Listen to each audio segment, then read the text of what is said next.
你好，我是小云，欢迎你来到这个小角落。今天我想跟你说一件很小的事，这件事小到说出来好像没有什么，可是那天我真的站了很久，很多人从我身边走过去，可是我一直站在那里。那天我站在一台机器前面，我看着屏幕，看了很久，我的手一直没有按下去。那天下午，我要去一个新的地方，我想自己坐地铁去。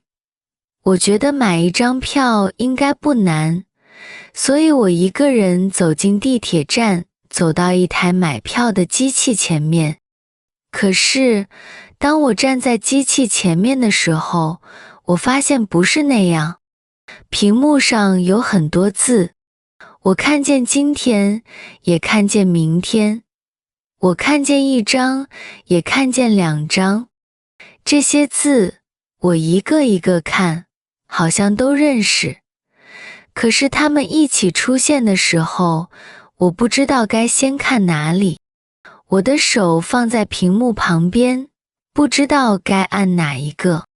旁边来了一个人，他看了一眼屏幕，按了几下，很快他就拿着票走了。我还站在那里，我觉得自己有点慢，不是我不认识那些字，而是那些字一起出现的时候，我的心有点乱。后来我对自己说，慢慢来，不要看所有的字，先看第一个问题。今天还是明天？我要今天去，所以我按了今天。然后我再看第二个问题，一张还是两张？我只有一个人，所以我按了一张。然后屏幕问去哪里？我找了一会儿没找到，我心里有点急。这时候，一个工作人员走过来，他轻轻地问我需要帮忙吗？我有点不好意思，可是我还是说谢谢，我想先自己试一下。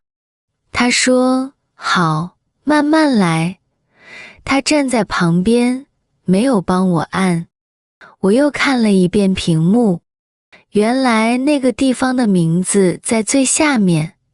我按了一下，我又看了一会儿，又按了几下。